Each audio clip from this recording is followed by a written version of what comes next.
Can we touch on something that was that's been really I guess eye-opening to me, and that is the amount of money that companies stand to make from Pride. The amount of money that companies are making from LGBTQ plus initiatives. When you walk into any, well, I won't say any store, but a lot of places like Target or even Nordstrom, and there is an endless amount of T-shirts that fly the rainbow. But then you have these same companies that aren't putting that money into initiatives, or at least to my knowledge, into initiatives that help LGBTQ plus people, be education, housing, Medicare, medical, things of that nature. How do you feel about that? Because that's a little, that to me is just as offensive as what the administration is doing, because these people have the right and also have the money to give, but they're still profiting off of the rainbow and kind of laughing in our faces at it. I'm on the fence about it, because part of me loves seeing the rainbow everywhere I go. Like, and I just wish it was something that was year round. Like, if you're gonna have like a Pride shirt, I better see like a happy birthday card, like, you know, like in the, or a happy Father's Day card to two dads, like, you know, around Father's. Like, I want to see, or two moms. I want to see this sort of thing progress into a year-round initiative, and not just something that is around to collect a coin. You know, the rainbow dollar has always been something that's been there. That has been something that everybody always wanted. And I think that we're at a time where now that everyone beyond the rainbow is showing is going out to show the support. Maybe there's more demand for more of these things. But there are a lot of brands that I support throughout the year, like especially plus size brands, like that I'm not seeing any rainbow initiative, and I'm like, where is this? I'm like, where is my Pride shirt? You know, because they're still not making it in my size. You know, so it's like I'm kind of coming to a place where like I want to see everyone do it. And then when you have companies that are in trouble with the LGBT community, like Chick-fil-A or whatever, all year long, like where is your Pride initiative now when you have an opportunity to step up and say, oh, we do accept gay, we don't feel this way. Well, show us. And I agree with you. I don't want to see it in the form of like you know, a fan or a hat. I want to see it in the form of proceeds going towards organizations that need help. And more than that, equal protection. You know, for people that are working for these corporations, you know, it's a continual thing of profits over people. That's what it always comes down to. It's always about profits over people.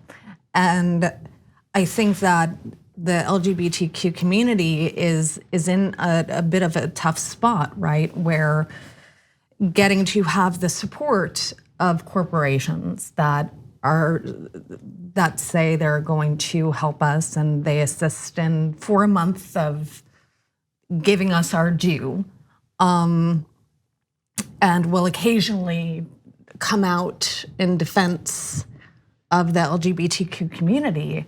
And I think that if, again, first Pride Parade, AT&T wasn't a part of it. Verizon wasn't a part of it. Good point, wow. Time Warner Cable wasn't a part of it. Wells Fargo, yeah. None, it was us. Right. It was on us. It was about something so much bigger. And I feel that we as a community have become complacent.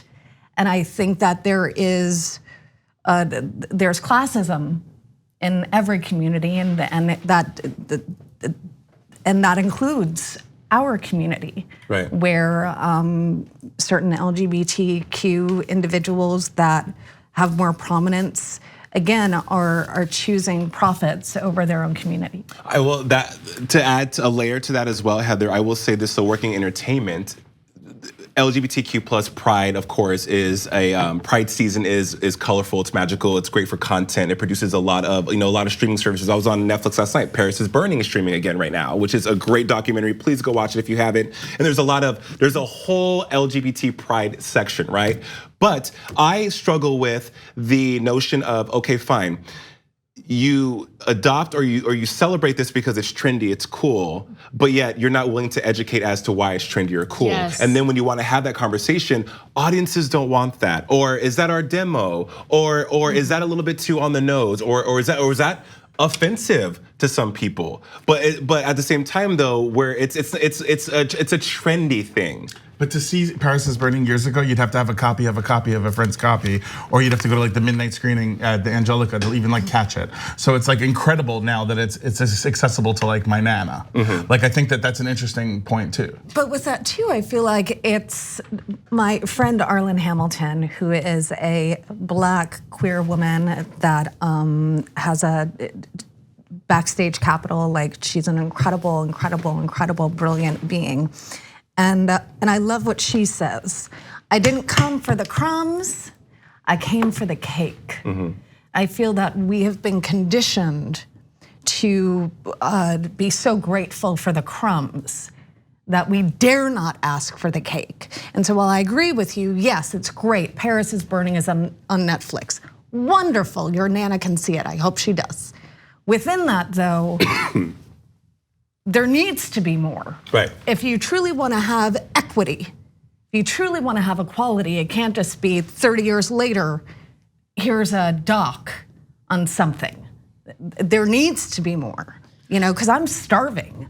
Yeah, that's such a great point. And some of these companies, will, in my opinion, exploit a movement for their own profit, but then also behind the scenes simultaneously help to fund politicians who are very much right-wing, who are very much uninterested in protecting LGBT rights. So that's one thing that has been brought up.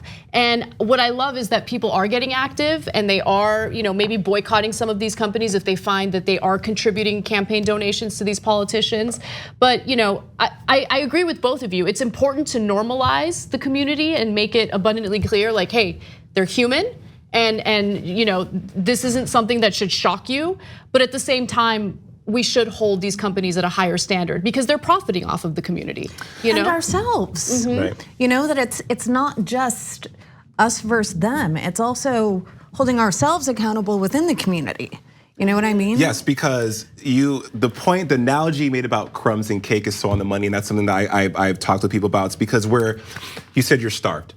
And we, being a part of this community and being an ally of this community, because allies also are on the front lines with us trying to get the good stuff too. Yes, I think we suffer from I don't want to say PTSD, but we're abused in a sense, right? Marginalized groups of people are abused, yeah. And so when we finally have a ray of hope or some kind of a glimmer of that things are getting better, we grasp onto that so tightly because, as you said, we're starved for that, right? Holding us accountable, wanting more, and not being afraid to say, hold it, this is not enough. Like, thank you, you get a pat on the back for giving us what we have now. Let's progress and move to the next step is exactly what we need to get to that next step. And I want to touch on something you said about holding the companies accountable behind the scenes. Some members of the LGBTQ plus community are infuriated with Wells Fargo because yes, while they are rallying and doing so for this cause, they are supporting and investing in private prisons and doing things that are not favorable to other sectors of marginalized groups of people. So I do think that it needs to be all encompassing and all inclusive. Yes, such a great point. So there's a professor named Richard Wolff, and in a recent interview, he made a really great point about how we need to have, first of all, intersectionality when it comes to the resistance movement, right? Which I think is lacking right now. You need to get together with disenfranchised groups and fight for a common cause, which is freedom and real liberty and just a fight against discrimination and the type of prejudice that we've been seeing. But yeah, I mean, I love that. I love that, the private prison issue is being brought up in the context of a larger discussion involving rights for the LGBT community. We need to draw alliances because we need these alliances to fight back against what we're seeing right now. It's not just the LGBT community that's being disenfranchised. Of course, there are people of color who have been historically disenfranchised in this country. You have Muslims who are still being banned from coming into the country. Like, all of these issues, I think, are connected to one another, and we need to draw these alliances and fight for one another in order to get real progress. Thanks for watching this free clip of the Young Turks. Don't forget to become a TYT member today. For more exclusive content, join now at tyt.com/join.